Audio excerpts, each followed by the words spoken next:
안녕하세요. 충격스토리입니다. 오늘은 돈으로 맺어진 공모, 그리고 비밀스러운 거래 속에 숨은 진실을 따라가 보겠습니다. 뒤에서 웃고 있는 남자, 과연 동생일까요? 언니일까요? 자, 그럼 출발합니다. 저는 26살 지방에서 태어나고 자라다 처음으로 수도권에 올라오게 됐어요. 그때 제 마음을 뭐라고 설명해야 할까요? 그냥 설레기도 하고 또 한편으로는 무섭기도 하고 뭔가 어른이 됐다는 책임감 같은 것도 있었거든요. 사실 제가 다니게 된 회사는 그렇게 알려진 큰 회사는 아니었어요. 전자부품을 만드는 중견기업, 그래도 규모가 있다 보니까 직원이 많고 또 지방에서 올라온 사람들을 위해 기숙사도 제공해줬죠. 저도 그래서 망설임 없이 지원했고 합격을 해서 수도권으로 오게 된 거예요. 처음 기숙사에 들어갔을 때 기억이 아직도 생생합니다. 건물은 낡았지만 나름 관리가 잘 되어 있었어요. 복도에 형광등이 반짝거리고 바닥은 군데군데 달아 있었지만 청소가 깔끔하게 되어 있었죠. 저는 짐을 잔뜩 들고 올라가서 방 문을 열었는데 거기 제 룸메이트가 있었어요. 그녀 이름은 소영이라고 했습니다. 처음 봤을 때 인상은요, 솔직히 말하면 조금 수줍어하는 듯 하면서도 친근하게 웃는 그런 아이였어요. 아, 안녕하세요. 앞으로 잘 부탁드려요. 제가 먼저 인사를 했죠. 그러자 소영이 활짝 웃으면서 고개를 끄덕였어요. 네, 언니. 저도 잘 부탁드려요. 저보다 2살 어리다고 했던가 아무튼 저를 보자마자 언니라고 부르더라고요. 그 말투가 이상하게 정겹기도 했고 한편으론 너무 빨리 친해지려는 건가 싶기도 했어요. 방은 생각보다 좁았어요. 침대 2개가 양쪽으로 붙어 있고 가운데 책상 하나? 그리고 벽 쪽에 작은 옷장이 달랑 있는 게 다였어요. 여기 생각보다 좁죠? 그래도 살다 보면 괜찮아져요. 소영이 먼저 말을 걸어왔어요. 그런데 그 말투가 좀 특이했어요.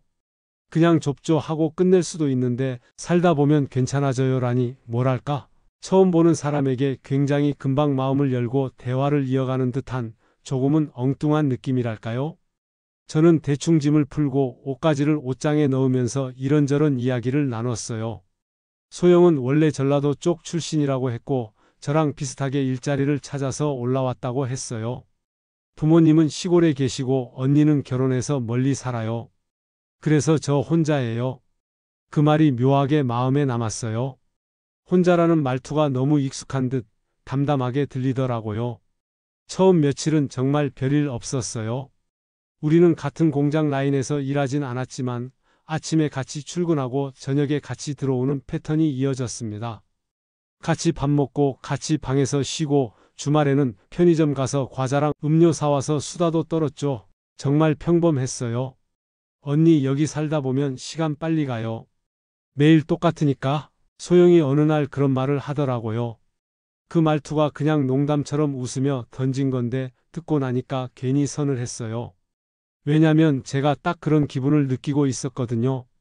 출근, 퇴근, 밥, 잠 그게 다니까요. 기숙사 복도는 늘 조용했어요. 밤에는 가끔 위층에서 발소리가 들리거나 누가 화장실 가는 발자국 소리가 탁탁 울릴 뿐. 그런데 저는 이상하게 소영이랑 같이 있을 때만 묘한 기운을 느꼈어요. 말하자면 소영은 너무 순수하고 착한데 그 순수함이 때로는 낯설게 다가온다는 거예요. 예를 들어 제가 퇴근하고 방에 들어가면 소영은 늘 침대에 앉아 있었어요. 책을 보거나 휴대폰을 만지작거리거나 아무튼 늘 기다리고 있는 듯한 모습. 언니 왔어요? 그 말이 이상하게 마음에 걸렸어요. 그냥 반가운 인사일 수도 있는데 왜 그렇게 귀 기울여 기다리고 있었을까 싶더라고요. 제가 한 번은 농담으로 물어봤어요. 소영아, 너 혹시 내가 언제 오는지 현관에서 몰래 보고 있는 거 아니야? 그랬더니 소영이 피식 웃으면서 말하더라고요. 아니에요, 언니. 근데 저는 언니 발소리 다 알아요. 복도에서 걸어오는 소리만 들어도 언니인지 아닌지 알 수 있어요. 그 순간 저는 웃음이 나오면서도 등골이 살짝 서늘했어요. 사람이 발소리만으로 구분한다는 게 말이 돼요? 근데 소영은 정말 진지한 얼굴로 말했거든요. 며칠 뒤 또 이런 일이 있었어요. 저는 공장에서 하루 종일 서서 일하다 보니 발이 아파서 방에 들어오자마자 침대에 털썩 누웠어요. 그랬더니 소영이 다가와서 제 발을 가만히 만지더라고요. 언니, 오늘 진짜 힘들었죠? 저는 깜짝 놀라서 발을 빼며 웃었어요. 야, 뭐 하는 거야? 깜짝이야. 그랬더니 소영이 미소 지으면서 말했죠. 아, 그냥 언니가 힘들어 보여서요. 제가 조금이라도 알아주고 싶었어요. 그 말에 또 마음이 묘해지더라고요. 고맙긴 한데 뭐랄까 선을 넘는 친밀함? 그때까지만 해도 저는 그냥 이 친구가 사람 좋아하고 애정 표현이 많은 스타일이구나 생각했어요. 근데 이상하게도 그날 이후로 방에 혼자 있으면 괜히 불안한 기분이 들더라고요. 소영이 좋은 애인 건 알겠는데 뭔가 설명할 수 없는 기묘한 긴장감이 따라다녔어요. 예를 들어 제가 샤워하고 나오면 소영이 꼭 제 옷장을 뒤적이고 있는 거예요. 언니 옷 되게 예쁘다. 저도 한번 입어봐도 돼요? 뭐 그럴 수도 있죠. 여자들끼리 옷 빌려 입기도 하니까. 근데 그때 느껴지는 그 미묘한 위화감 말로 설명하기 힘들지만 있잖아요. 살다 보면 사람과 사람 사이에서 이유 없는 불안함이 느껴질 때가 있잖아요. 저는 딱 그랬어요. 그리고 또 하나, 잠잘 때 말이에요. 저는 불 꺼진 방에서 잘 때 코를 고는 편이 아닌데 소영은 가끔 잠꼬대를 했어요. 그런데 그 잠꼬대가 그냥 웅얼거림이 아니라 또렷한 말이었어요. 하지마, 하지 말라니까 언니. 그 말을 들었을 때 저는 이게 꿈인지 현실인지 분간이 안 됐어요.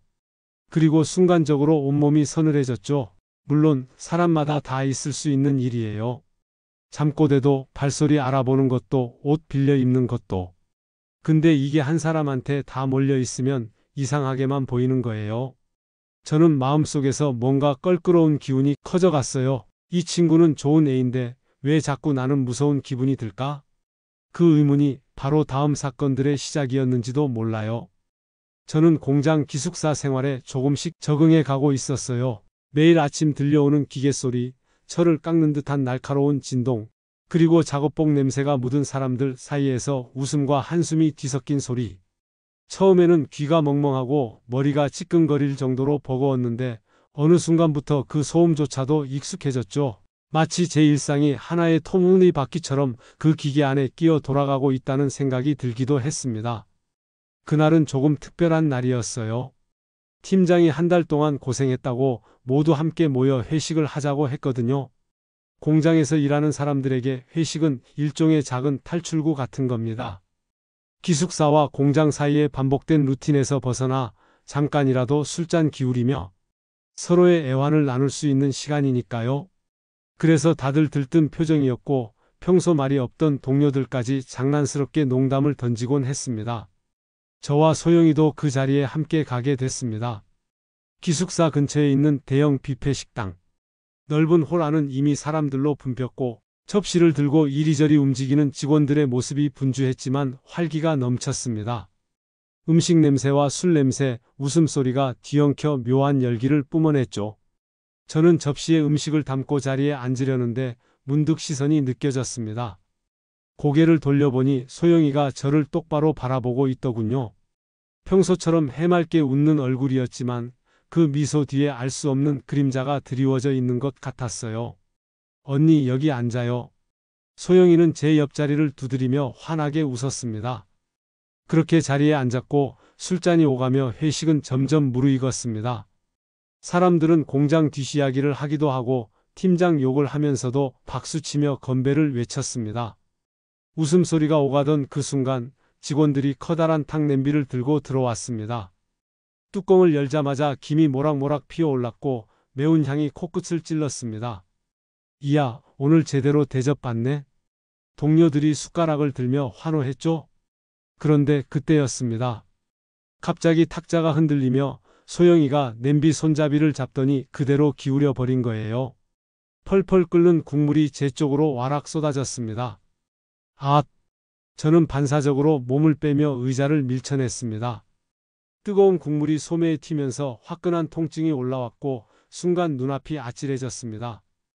옆에 있던 동료들이 깜짝 놀라 자리에서 벌떡 일어나 소리쳤죠. 야, 괜찮아?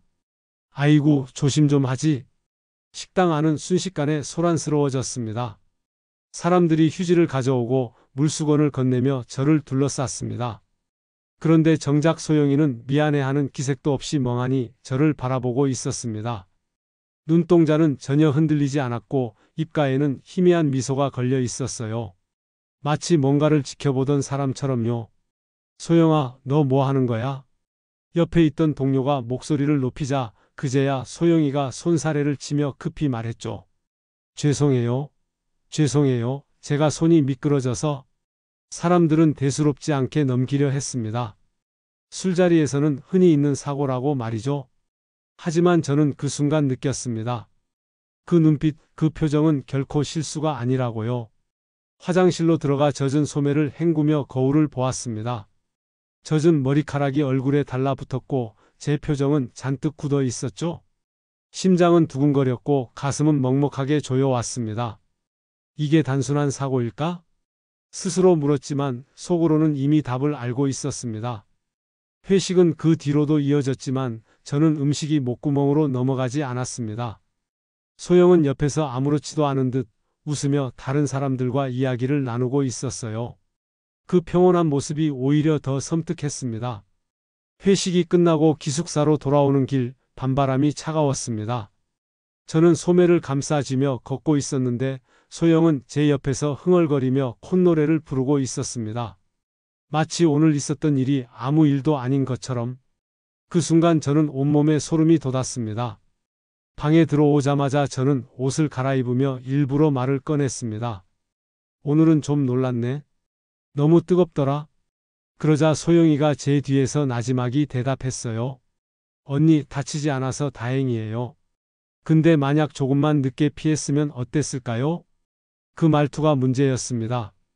분명 걱정하는 말인데 어쩐지 시험이라도 하듯 묘하게 늘어지는 어조였거든요. 순간 등골이 서늘해졌습니다. 그날 밤 저는 쉽게 잠들지 못했습니다. 방 안은 불이 꺼져 있었고 소영의 잔잔한 숨소리가 들려왔습니다. 하지만 그 숨소리는 더 이상 평범하게 들리지 않았습니다. 언제든 다시 변할 수 있는 신호처럼 들렸죠?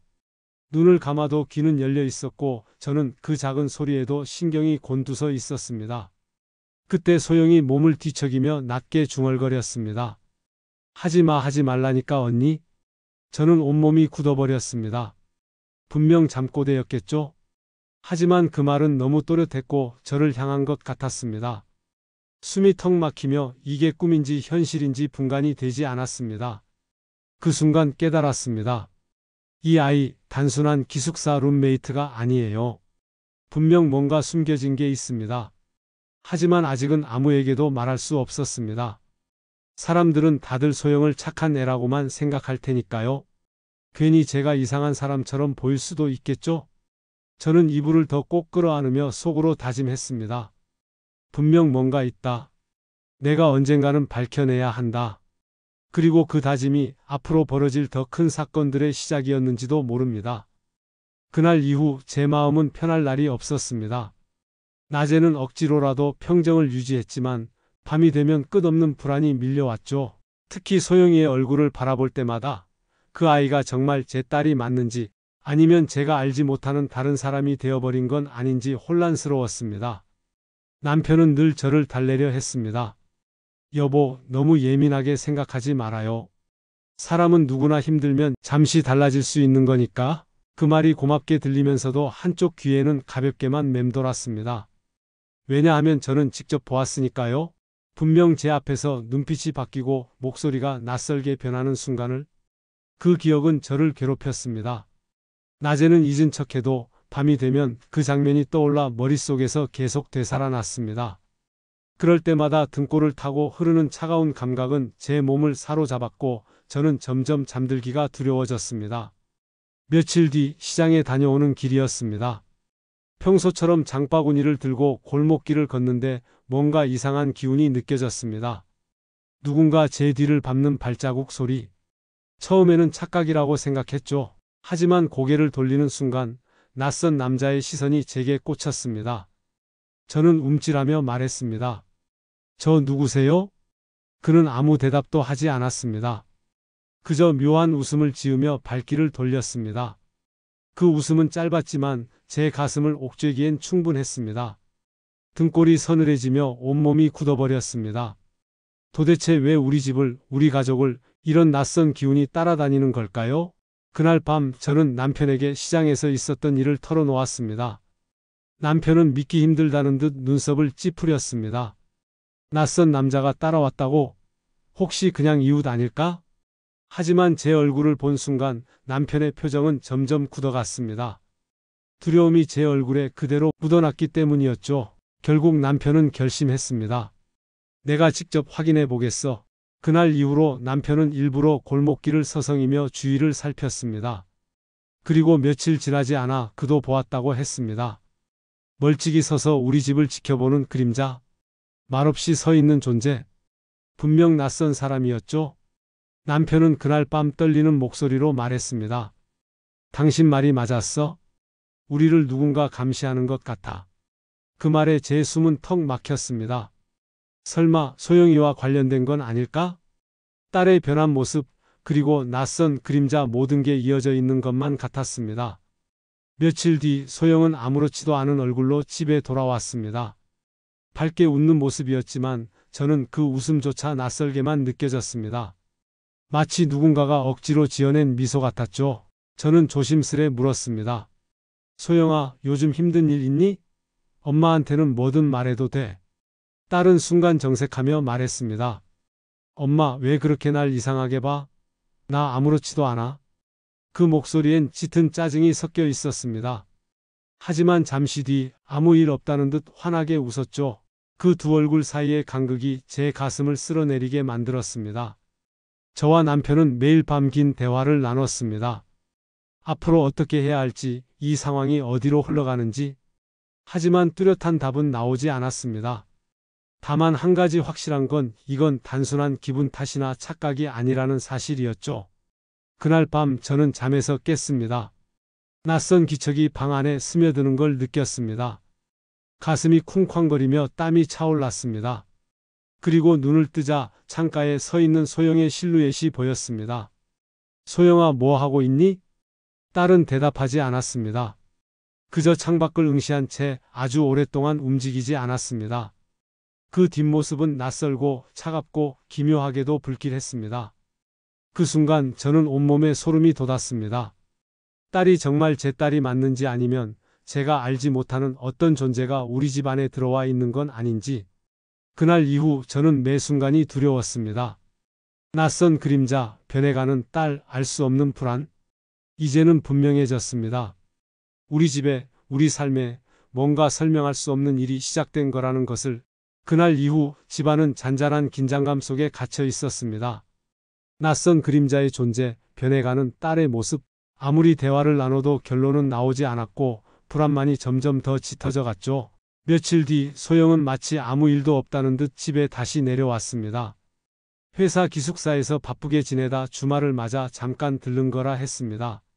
언뜻 보면 그저 평범한 귀가였죠. 하지만 제 눈엔 여전히 뭔가 낯설고 기묘했습니다. 저녁 식사 자리에서 남편이 조심스레 말을 꺼냈습니다. 소영아, 회사 생활은 괜찮니? 딸은 해맑게 웃으며 대답했죠. 응, 잘 지내. 회사 사람들도 다 좋아. 그 모습은 너무나 자연스러웠습니다. 그러나 그 웃음 뒤에 잠깐 스쳐간 그림자가 있었습니다. 눈빛이 흔들리고 얼굴이 굳어졌다가 다시 웃음으로 덮이는 순간, 그 찰나의 변화를 놓친 사람은 저뿐만이 아니었습니다. 식탁 맞은편에 앉아있던 남편도 젓가락을 멈춘 채 미묘한 표정을 짓고 있었죠. 그날 밤 저는 부엌에서 그릇을 씻고 있었습니다. 그때 작은 마당 쪽에서 인기척이 느껴졌습니다. 커튼 틈으로 몰래 내다본 순간 등골이 오싹해졌습니다. 집 앞 가로등 불빛 아래 까만 옷차림의 남자가 서 있었습니다. 정면에서 본 건 처음이었죠. 그의 얼굴은 어둠 속에 가려져 있었지만 입가에 걸린 묘한 미소만은 또렷했습니다. 저는 숨을 죽인 채 창문을 붙들었습니다. 그 남자는 한참 동안 우리 집을 바라보다가 천천히 골목 끝으로 사라졌습니다. 마치 나는 여기 있다는 걸 보여주듯 의도적으로 남긴 흔적 같았죠. 그날 밤 저는 남편에게 모든 걸 털어놓았습니다. 여보, 그 남자 오늘 또 봤어요. 우리 집 앞에서. 남편은 입술을 깨물며 말했습니다. 나도 낮에 슬쩍 본 것 같았어. 소영이 회사 사람일까? 아니면 우리는 서로 눈치를 보며 말을 잇지 못했습니다. 그러다 한 가지 생각이 제 머리를 스쳤습니다. 설마 소영이와 관련된 사람? 며칠 뒤 작은 단서가 드러났습니다. 소영이 방을 정리하던 중 서랍 깊숙이 숨겨진 작은 상자를 발견했거든요. 그 안에는 낡은 사진 한 장과 오래된 반지가 들어 있었습니다.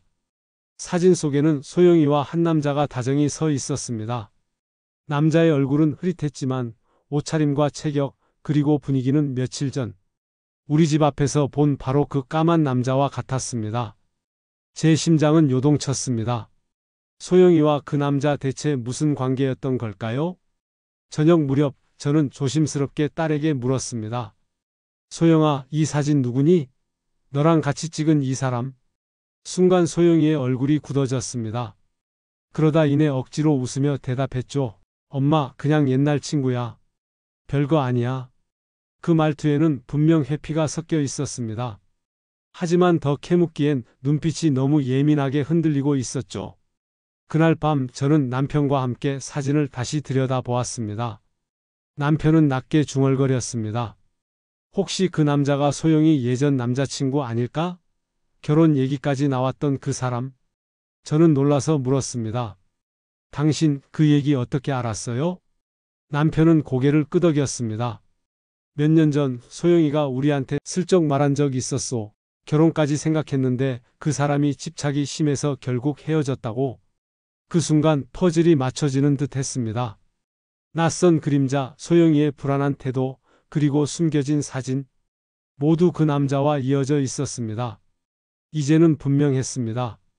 그 남자가 다시 나타난 이유, 그리고 소영이가 점점 달라지는 이유. 그 남자는 소영이를 붙잡고 있었던 겁니다. 겉으로는 떨어져 지낸 듯 했지만 사실은 여전히 소영이 곁에 머물며 그녀를 조종하고 있었던 거죠. 며칠 뒤 소영은 회사로 돌아가야 한다며 기숙사로 올라갔습니다. 출발 전 그녀는 무심하게 말했습니다. 엄마, 아빠, 나 괜찮아? 너무 걱정하지 마. 그 웃음은 평범했지만 저는 알 수 있었습니다.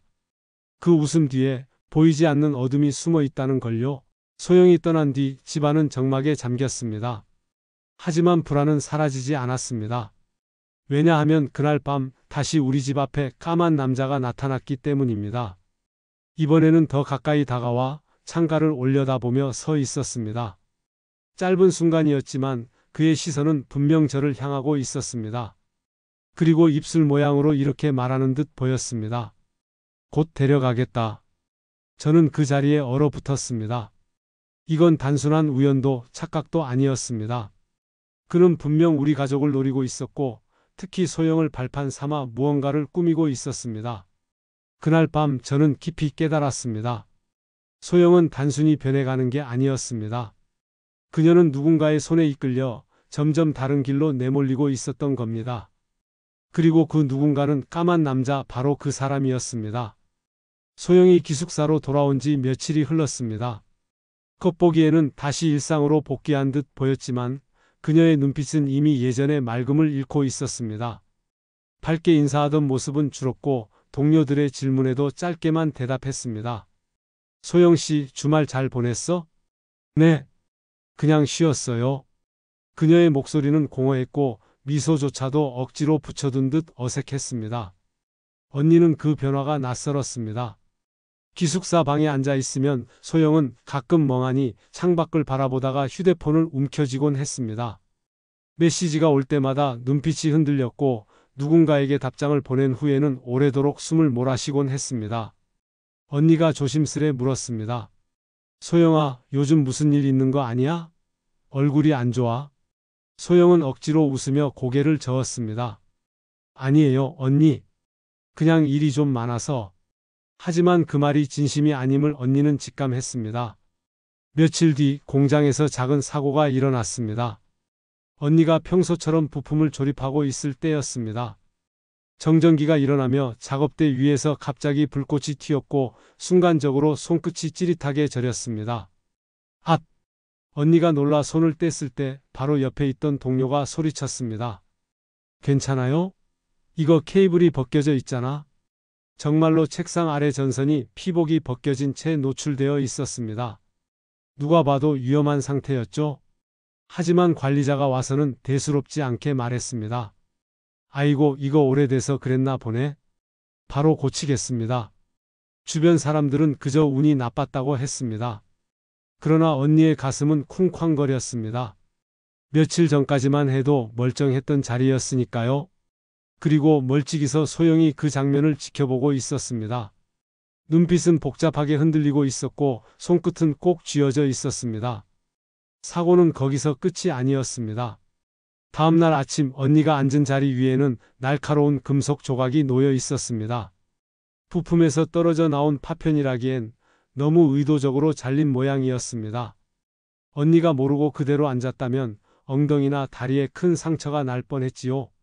이게 왜 여기에 있지? 언니가 혼잣말을 하며 조각을 들었을 때 등 뒤에서 낯선 시선이 느껴졌습니다. 고개를 돌리자 창가에 검은 모자를 눌러쓴 남자의 그림자가 스쳐 지나갔습니다.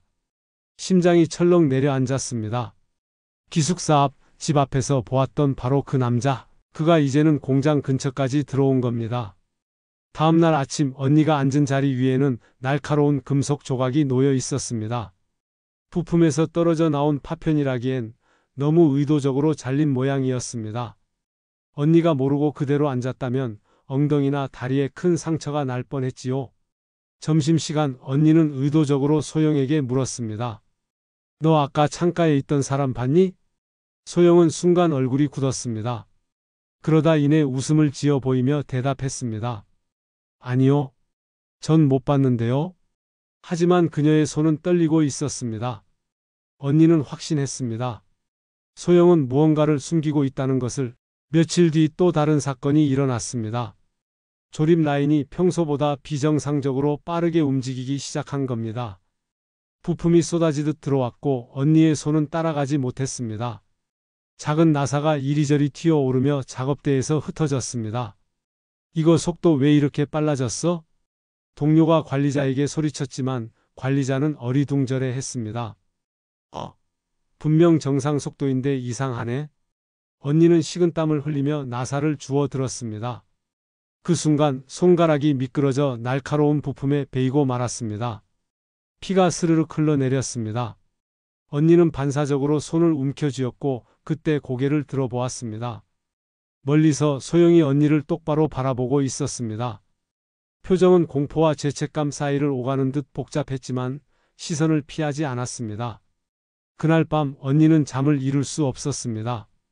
불 꺼진 기숙사 방 안 소영은 등을 돌린 채 누워 있었습니다. 그러나 어깨가 잔뜩 경직되어 있었고 눈을 감고 있지 않은 듯 했습니다.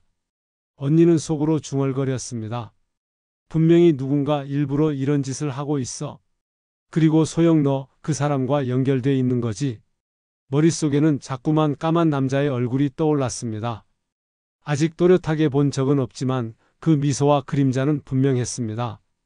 언니는 알 수 없는 불안 속에서 스스로를 달래듯 이불을 끌어안고 새벽까지 뒤척였습니다. 며칠 후 언니는 결국 소영에게 정면으로 물었습니다. 소영아, 너 요즘 왜 그래? 무슨 일 있으면 솔직히 말해. 난 내 편이야. 소영은 한참 동안 대답하지 않다가 결국 떨리는 목소리로 말했습니다. 언니 그냥 모른 척 해줘요. 부탁이에요. 언니의 가슴은 서늘해졌습니다. 그녀는 자신이 더 깊은 수렁으로 끌려 들어가고 있음을 직감했습니다. 저는 공장 생활에 어느 정도 적응했다고 생각했어요. 하지만 그건 착각이었습니다. 사실은 조금도 적응하지 못하고 매일 반복되는 불안과 긴장 속에서 겨우 버티고 있었던 거죠. 공장 내부는 늘 같았습니다. 작업대 위에 놓인 작은 전자부품들, 드라이버 소리, 불량품을 체크하는 기계음, 그리고 사람들의 기계적인 손놀림. 여자들이 대부분이다 보니 작업장은 늘 자잘한 잡담과 웃음소리가 섞여 있었지만 그 모든 소리가 저한테는 귀에 걸리는 이상한 파동처럼 느껴졌습니다. 왜냐하면 그 속에서 늘 제 시선을 붙잡는 존재가 있었거든요. 바로 소영이.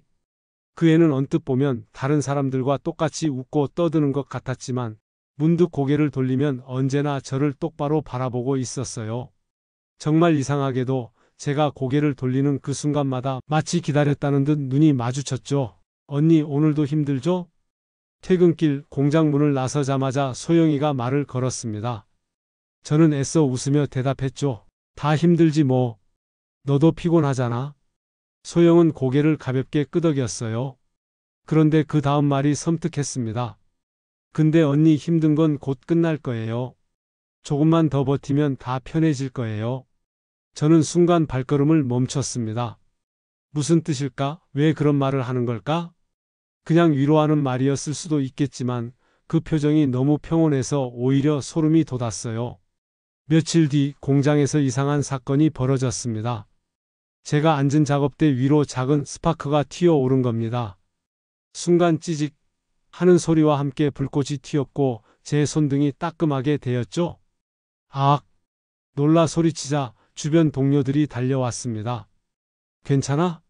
어디 다친 거 아니야? 저기 저 선 좀 봐봐. 전련 테이프가 벗겨져 있잖아. 사람들은 급히 전원을 내리고 분주하게 움직였어요. 관리자도 달려와서 상황을 확인했습니다. 그런데 그 순간 제 눈에 들어온 건 멀찍이 서 있던 소영이의 얼굴이었습니다. 그 애는 전혀 놀라지 않은 표정으로 오히려 입가에 미묘한 미소를 띠고 저를 보고 있었죠. 그날 밤 기숙사 방 안에서 저는 일부러 말을 꺼냈습니다. 낮에 봤지? 감전될 뻔했어. 깜짝 놀랐잖아. 소영은 제 눈을 똑바로 보며 천천히 고개를 끄덕였습니다. 봤어요. 그래서 더 다행이라고 생각했어요. 뭐가 다행인데? 만약 언니가 그때 제대로 감전됐다면 오늘 밤엔 같이 못 있었을 테니까. 순간 등골이 얼어붙었습니다. 소영은 미소 지으며 말했지만 그 말 속에 섬뜩한 뉘앙스가 숨어 있었어요. 며칠 뒤 또 다른 사건이 벌어졌습니다. 이번엔 제 자리 위에 놓여있던 작은 부품들이 모두 뒤바뀌어 있었던 겁니다. 이거 왜 이래? 불량품 박스에 들어가야 할 부품이 양품 칸에 섞여 있었고 그걸 모르고 제가 조립을 시작했다면 큰 문제가 될 뻔했어요. 다행히도 중간에 다른 동료가 발견해서 바로 잡았지만 분위기는 순식간에 싸늘해졌습니다. 관리자는 고개를 흔들며 말했죠. 누가 이런 장난을 친 거야?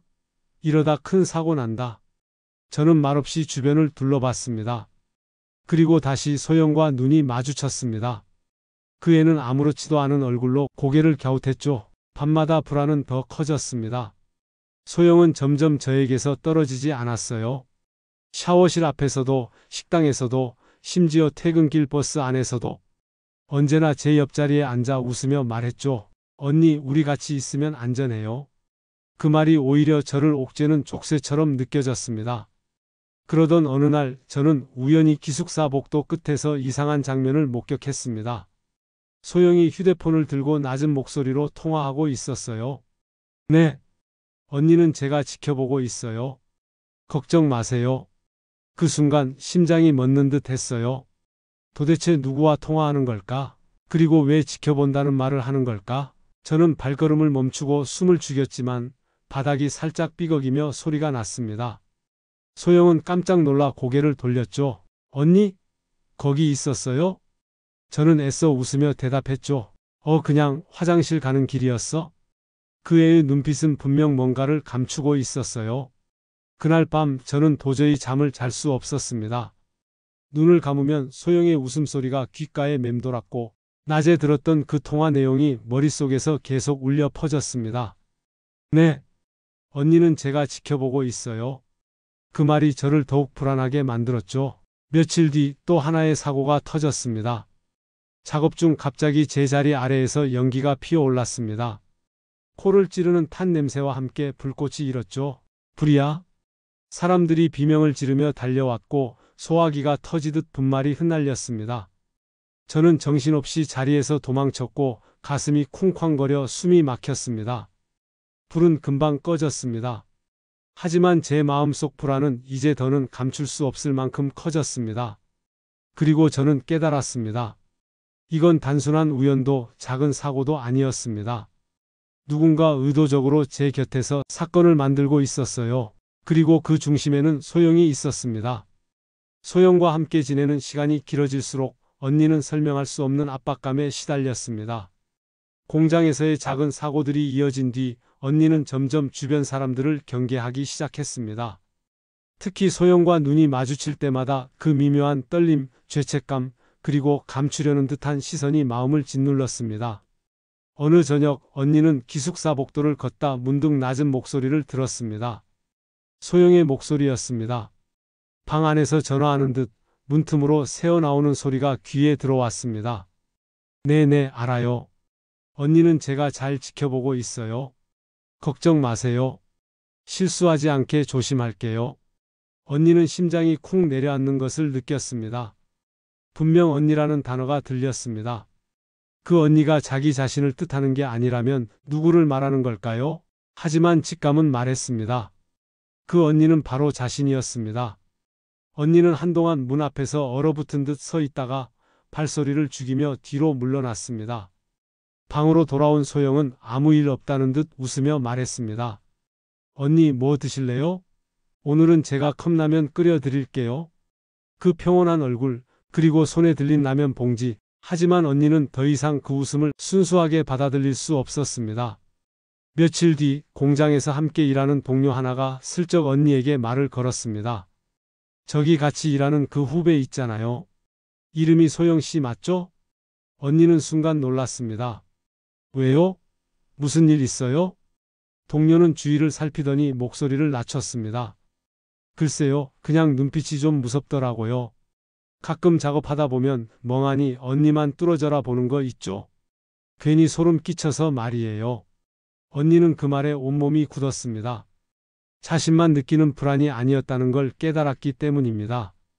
하지만 곧 애써 웃으며 대답했습니다. 에이, 소영이는 착한 애예요. 그냥 좀 예민해서 그럴 거예요. 그러나 속으로는 불안이 깊어졌습니다. 이제 다른 사람들 눈에도 보일 만큼 소영은 언니에게 집착하고 있었습니다. 어느 날 퇴근길이었습니다. 언니는 공장 정문을 나서자마자 그토록 두렵던 그림자를 보았습니다. 가로등 불빛 아래 검은 모자를 눌러쓰고 검은 마스크를 낀 남자, 멀찍이 서서 분명 자신을 지켜보고 있었습니다. 심장이 쿵 내려앉았지만 언니는 더 이상 피하지 않기로 했습니다. 오히려 발걸음을 그쪽으로 옮겼습니다. 가까이 다가가자 남자는 천천히 고개를 들어 언니를 바라보았습니다. 그 눈빛은 싸늘했습니다. 그리고 입술이 천천히 움직였습니다. 소리를 내지 않고 입모양으로만 한 말. 곧 내 차례야. 언니는 숨이 턱 막혔습니다. 몸이 굳어버려 한 발자국도 움직일 수 없었지만 남자는 이내 뒤돌아 어둠 속으로 사라졌습니다. 집으로 돌아온 언니는 떨리는 손으로 방문을 잠갔습니다. 심장이 미친 듯이 뛰었고 머릿속에서는 방금 그 입술 모양이 수십 번이나 반복되었습니다. 곧 내 차례야. 다음 날 언니는 일부러 소영을 관찰했습니다. 작업대 앞에서 그녀는 평소처럼 묵묵히 손을 움직였지만 시선은 자꾸만 멀리로 향했습니다. 마치 누군가의 신호를 기다리는 듯 집중하지 못하고 있었습니다. 점심시간 언니는 조용히 물었습니다. 소영아, 어제 퇴근할 때 혹시 누굴 만났니? 소영은 젓가락을 멈춘 채 언니를 똑바로 바라봤습니다. 그리고 순간적으로 표정이 일그러졌습니다. 언니가 왜 그걸 물어요? 그냥 내가 불안해 보여서. 저 불안하지 않아요. 언니만 이상하게 생각하는 거예요. 소영은 목소리를 높이다가 이내 고개를 숙였습니다. 죄송해요. 그냥 피곤해서 그래요. 하지만 언니는 확신했습니다. 소영은 거짓말을 하고 있었다는 걸. 며칠 뒤 기숙사 방에서 언니는 우연히 소영의 서랍을 열게 되었습니다. 평소라면 절대 하지 않았을 일이었지만 불안과 의심이 손을 이끌었습니다. 그 안에는 작은 노트가 있었습니다. 그 위에는 삐뚤빼뚤한 글씨가 빼곡히 적혀 있었습니다. 언니는 반드시 넘어가야 해. 실수하면 안 돼. 정우 오빠가 지켜보고 있어. 언니는 손이 떨렸습니다. 정우라는 이름. 바로 그 까만 남자의 이름이 분명했습니다. 심장이 무겁게 내려앉았습니다. 이제 확실했습니다. 소영은 단순히 불안정한 아이가 아니었습니다. 누군가에게 조종당하고 있었고 그 중심에는 까만 남자 정우가 있었습니다. 그날 밤 언니는 침대에 누워 눈을 감을 수 없었습니다. 머릿속에는 소영의 노트에 적힌 글들이 떠올랐습니다. 언니는 반드시 넘어가야 해. 그 말은 분명 자신을 향한 것이었습니다. 소영이 옆 침대에서 고른 숨소리를 내고 있었지만 언니는 그것조차 믿을 수 없었습니다. 혹시 지금도 깨어 있는 건 아닐까? 혹시 눈을 감고 자신을 지켜보고 있는 건 아닐까? 언니는 이불을 덮었으며 속으로 다짐했습니다. 더 이상 당하지 않겠어. 무슨 일이 있어도 내가 끝까지 진실을 밝혀내야 해. 노트를 발견한 이후 언니의 머릿속은 온통 소영과 정우의 이름으로 가득했습니다. 낮에는 공장에서 손이 떨려 제대로 조립을 하지 못했고 밤에는 눈을 감아도 불안이 덮쳐왔습니다. 언니는 반드시 넘어가야 해. 그 문장은 언니의 귓가에 맴돌며 잠을 빼앗았습니다. 하지만 동시에 언니는 알 수 없는 이상한 기분을 느꼈습니다. 왜 소영이 노트를 방치한 걸까? 그 정도로 은밀한 지령이라면 철저히 숨겼을 텐데 마치 일부러 자신에게 들키라는 듯 대놓고 남겨둔 흔적 같았습니다. 결국 언니는 더는 혼자 감당할 수 없었습니다. 공장에서 퇴근한 뒤 용기를 내어 경찰서를 찾아갔습니다. 담당 형사는 잠시 눈썹을 치켜 세우더니 조심스럽게 물었습니다.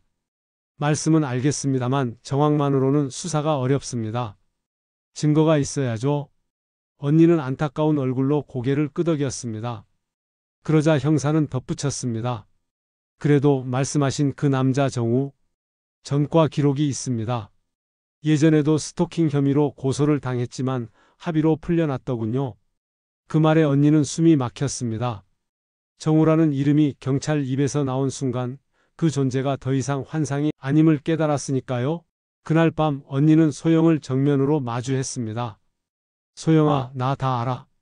내가 그 남자랑 연결돼 있다는 거, 그리고 나를 해치려고 한다는 것도. 소영은 얼굴이 하얗게 질리더니 갑자기 울음을 터뜨렸습니다. 언니 제발 제가 잘못한 거 아니에요. 오빠가 시켜서. 언니는 소영의 어깨를 붙잡았습니다. 정우라는 남자 도대체 너한테 뭘 시킨 거야? 소영은 흐느끼며 대답했습니다. 언니를 다치게 하래요. 그래야 보험금을 받을 수 있다면서.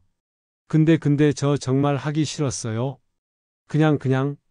말끝을 잇지 못한 소영은 주저앉아 울부짖었습니다. 언니는 그런 소영을 끌어안으며 속으로 다짐했습니다. 그래, 내 잘못이 아니야. 결국 모든 건 정우 때문이야. 내가 반드시 끝내야 해. 언니는 경찰과 협의해 함정을 준비했습니다. 정우가 소영을 통해 접근해 오는 순간 그를 현행범으로 잡으려는 계획이었습니다. 소영도 마지못해 동의했습니다. 저 무섭지만 더는 끌려다니기 싫어요. 며칠 뒤 정우가 기숙사 근처 골목으로 소영을 불러냈습니다. 언니는 멀리서 그 장면을 지켜봤습니다. 정우의 그림자가 소영에게 다가와 저음으로 속삭이는 소리가 어둠 속에 번졌습니다. 잘했지? 언니는 이제 곧 끝장이야. 저 그만하고 싶어요. 제발 놔주세요. 늦었어? 내가 이미 시작했잖아. 그 순간 경찰들이 골목 양쪽에서 달려왔습니다. 멈춰! 경찰이다. 정우는 당황한 듯 소영의 손목을 놓고 도망치려 했지만 곧바로 제압당했습니다. 수갑이 채워지며 그는 분노에 찬 목소리로 외쳤습니다. 이게 다 너 때문이야, 소영아. 넌 나 없으면 아무것도 아니야. 정우가 끌려가자 소영은 눈물을 흘리며 언니에게 매달렸습니다. 언니, 이제 끝난 거죠? 우리 괜찮은 거죠? 언니는 조용히 고개를 끄덕였습니다. 그래, 이제 괜찮을 거야. 경찰 한 명이 다가와 말합니다. 수색 중에 이걸 발견했습니다. 그의 손에는 얇은 서류 봉투가 들려 있었습니다. 열어보니 안에는 통장 사본과 보험 계약서 그리고 언니의 이름이 적힌 문서들이 있었습니다. 피보험자 소영, 수익자 언니. 그 순간 실내의 공기가 한순간 차갑게 수축했습니다. 소영은 숨이 막히는 듯 가만히 서서 언니의 얼굴을 바라봤습니다. 하지만 그 순간 언니 이게 뭐예요? 왜 제 이름이? 언니의 입가에 미묘한 미소가 번졌습니다. 그동안 보여준 두려움은 흔적도 없이 사라지고 그 자리에 차갑고 계산된 눈빛만 남아 있었습니다. 내가 몰랐구나. 이 모든 건 처음부터 내가 짠 판이었어. 소영의 가슴이 내려앉았습니다. 머릿속이 새하얘지면서도 어쩐지 몸이 먼저 반응했습니다. 지금까지 자신이 겪은 모든 불행이 그저 우연이 아니었다는 사실이 전부 뒤집히는 순간이었습니다. 내가 이 모든 걸 뒤집었을 수는 없어. 화가 밀려왔고 분노가 두 눈을 뜨겁게 만들었습니다. 그 분노가 행동으로 옮겨졌습니다. 언니의 평소 버릇이 떠올랐습니다. 중요한 걸 몸에 지니고 다니는 습관, 가방을 절대 남에게 맡기지 않던 태도, 그런 것들이 머릿속을 스쳤습니다. 소영은 숨을 크게 들이마신 뒤 망설임 없이 언니의 가방을 거칠게 낚아챘습니다. 이게 무슨 짓이니? 언니가 크게 소리쳤습니다. 언니가 소영의 팔을 붙잡아 흔들며 강하게 저항했습니다. 두 사람은 거칠게 뒤엉켰습니다. 옷자락이 잡히고 바닥에 물건들이 굴러떨어지며 사방에서 소란이 일었습니다. 주변 사람들이 막으려 달려들었지만 언니의 힘은 예상보다 더 강하고 절박했습니다. 형사들이 끼어들어 애써 둘을 떼어 놓으려 했습니다. 소영이 큰 소리로 외쳤습니다. 가방 열어보세요. 지금 바로. 세 명의 형사가 힘을 합쳐 가방을 붙들고 강제로 가방을 빼앗아 열어보았습니다.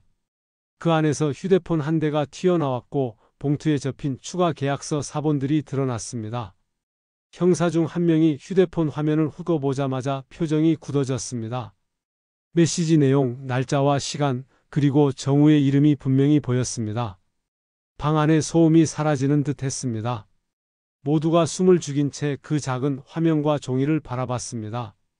언니의 얼굴은 순간 창백해졌고 손이 떨리기 시작했습니다. 더는 숨길 수 없는 증거가 눈앞에 놓여 있었습니다. 소영은 숨을 헐떡이며 주저앉았습니다. 울음이 터져 나오려는 순간 가벼운 안도감이 밀려들었습니다. 이제 증거가 있으니까 이제 누군가 내 말을 들어줄 거야. 형사들이 조용히 서로를 바라본 뒤 언니에게 다가갔습니다. 당신 지금 하는 말 자백으로 들어도 되겠습니까? 한 형사가 단호히 묻자 언니는 겨우 힘겹게 웃음을 지어 보였습니다. 그러나 그 웃음은 이미 오래전에 무너져 버린 연극의 마무리일 뿐이었습니다. 언니의 손목에 수갑이 채워질 때 소영은 어른 듯한 감정 속에서 소리내어 울었습니다. 왜 이런 짓을 했어요, 언니? 언니는 대답하지 않았습니다. 단지 창백한 얼굴로 침묵할 뿐이었습니다. 증거가 드러난 순간부터 거짓과 계산으로 가득했던 시간이 천천히 무너져 내리는 소리가 들렸습니다. 그날 밤 소영은 오래도록 잠들지 못했습니다. 배신의 쓴맛과 동시에 적어도 진실의 조각 하나를 붙잡았다는 이상한 위안이 교차했습니다. 그러나 위안 뒤에는 지울 수 없는 그림자가 남아 있었습니다. 자신이 기억하지 못하는 순간 분명히 언니를 향해 손을 들었던 사실, 그 행동이 두 눈에 선명히 남아 있었기 때문입니다. 억울하다는 생각과 함께 두려움과 죄책감이 뒤섞였습니다. 내가 아무것도 모른 채 휘둘렸다고 해도 결국 내 손이 움직였잖아.